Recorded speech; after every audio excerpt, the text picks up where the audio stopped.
Hello everyone, मैं हूं advocate Rahul Mishra और आज की वीडियो में हम लोग ये समझने की कोशिश करेंगे कि ऑनरेबल सुप्रीम कोर्ट ने और नेशनल ह्यूमन राइट कमीशन ने एनकाउंटर पर अपने क्या ऑब्जर्वेशन दिए हैं और उनके द्वारा क्या क्या गाइडलाइंस दी गई हैं।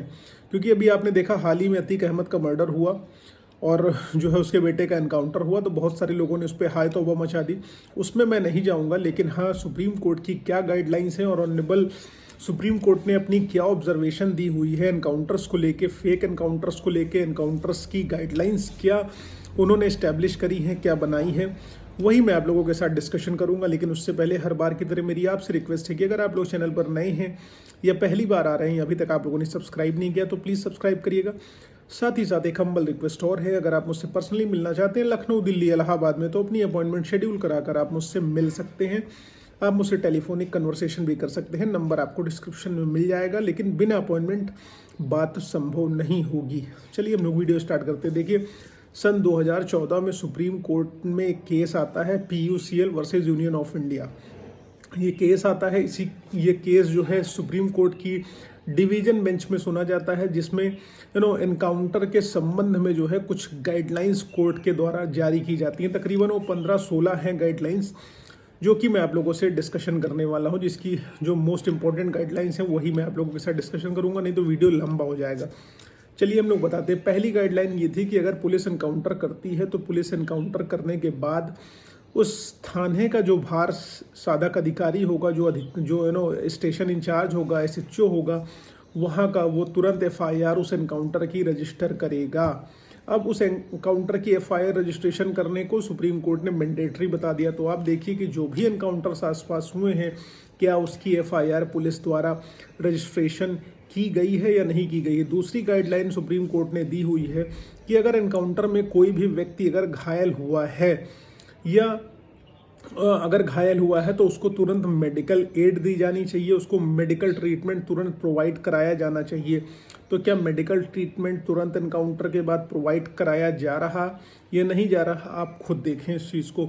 तीसरी चीज़ इसमें सुप्रीम कोर्ट ने बताई कि अगर किसी की मौत हो जाती है एनकाउंटर के दौरान, तो कम से कम 2 डॉक्टर्स का पैनल जो है उनका पोस्टमार्टम करेगा, और ये भी देखा जाए कि कोशिश करी जाए कि उन दोनों डॉक्टर्स में से एक डॉक्टर उस हॉस्पिटल का हेड होना चाहिए जो पोस्टमार्टम कंडक्ट करेगा। ठीक है।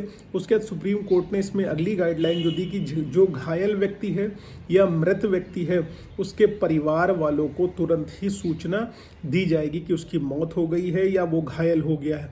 उसके बाद अगली गाइडलाइन इसमें सुप्रीम कोर्ट ने दी कि FIR जब रजिस्ट्रेशन हो जाएगी एनकाउंटर की, तो उसकी इन्वेस्टिगेशन जो है दूसरे थाने का पुलिस ऑफिसर करेगा या फिर कोई इंडिपेंडेंट एजेंसी करेगी। अगर इंडिपेंडेंट एजेंसी कर रही है तो जो भी अधिकारी उस एनकाउंटर में शामिल थे, जो उसमें सबसे श्रेष्ठतम श्रेणी का अधिकारी होगा, जब जो सबसे ऊपरी रैंक का अधिकारी होगा, उससे ऊपर का व्यक्ति होना चाहिए उस इंडिपेंडेंट एजेंसी का, जो भी एनकाउंटर की इन्वेस्टिगेशन कर रही है, उसकी जांच कर रही है।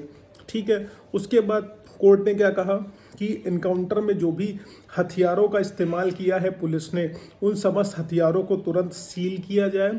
सील करने के बाद उसकी फॉरेंसिक जांच के लिए भेजा जाए। ठीक है। अब जो भी इन्वेस्टिगेशन चल रही होगी, उसके अगली गाइडलाइन क्या दी कोर्ट ने कि जो भी इन्वेस्टिगेशन चल रही होगी उसकी जो है रिपोर्ट जो है उस इन्वेस्टिगेटिंग एजेंसी को जो भी जांच कर रही है टाइम टू टाइम मजिस्ट्रेट को देनी होगी कि उसके द्वारा क्या प्रगति करी गई, उसके द्वारा क्या जांच करी गई, उसके द्वारा क्या ऑब्जर्वेशन निकाली गई इस जांच में। उसके बाद जो एंटायर पोस्टमार्टम होगा, जो भी मृत है व्यक्ति, जिसकी मौत हुई है, जिसके एनकाउंटर में डेथ हुई है, उसकी एंटायर पोस्टमार्टम की वीडियोग्राफी कराई जाएगी। बिना वीडियोग्राफी के पोस्टमार्टम कंडक्ट नहीं करना है। तो ये सब आप चीज़ें देखिए, RTI डाल के पूछिए कि जो भी एनकाउंटर हुए हैं उनकी क्या एक्चुअल में वीडियोग्राफी हुई है, पुलिस वालों के हथियारों का क्या सील बंद किया गया है, तुरंत उनको फॉरेंसिक के लिए भेजा गया है कि नहीं भेजा गया। उसके बाद अगली गाइडलाइन क्या आती है कि किसी भी पुलिस वाले को इस एनकाउंटर के बाद आउट ऑफ टर्न प्रमोशन नहीं दिया जाएगा। ठीक है। सरकारों को वो गाइडलाइन दी गई कि पुलिस वालों को आउट ऑफ टर्न आप इस मुद्दे को लेके प्रमोशन नहीं देंगे। और जांच के दौरान सबसे इम्पोर्टेंट चीज़ ऑनरेबल कोर्ट ने क्या कही कि जांच के दौरान किसी भी पुलिस वाले को आप कोई भी वीरता पुरस्कार से सम्मानित नहीं करेंगे, ठीक है।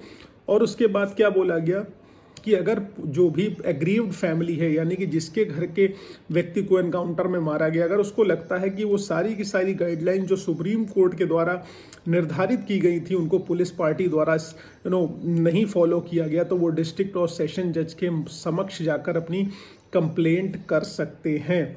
और एक चीज़ और इसमें कोर्ट ने कही कि अगर इंडिपेंडेंट एजेंसी को लगता है कि उसको नेशनल ह्यूमन राइट कमीशन को इस जांच में इन्वॉल्व करना चाहिए, तो वो नेशनल ह्यूमन राइट कमीशन को इन्वॉल्व कर सकता है। अब नेशनल ह्यूमन राइट कमीशन ने इस मुद्दे पर क्या कहा? नेशनल ह्यूमन राइट कमीशन ने भी यही कहा कि तुरंत एफआईआर दर्ज होनी चाहिए, उसकी जांच करानी चाहिए इंडिपेंडेंट एजेंसी से या सीआईडी से, ठीक है। तो जो भी ऑनरेबल सुप्रीम कोर्ट की गाइडलाइंस थी उनको ह्यूमन राइट कमीशन ने माना और उसी के अनुसार उसने भी गाइडलाइन इशू करी। और आप ये सब चीज़ें ऑब्जर्व करिए, चेक करिए कि वेदर इनकाउंटर होने के बाद इन सब चीज़ों को फॉलो किया जा रहा है या इनकाउंटर के दौरान इसको फॉलो किया जा रहा है, ये नहीं किया जा रहा है। जो इनकाउंटर आपके आसपास हो रहे हैं वो फॉल्स हैं कि सही हैं, ये सारा का सारा ऑब्जर्वेशन आप खुद करिए। मैं इस पर कोई टीका टिप्पणी नहीं कर सकता क्योंकि मैं न्यायालय से जुड़ा हुआ व्यक्ति हूँ और मुझे नहीं लगता कि मुझे कोई टीका टिप्पणी करनी चाहिए।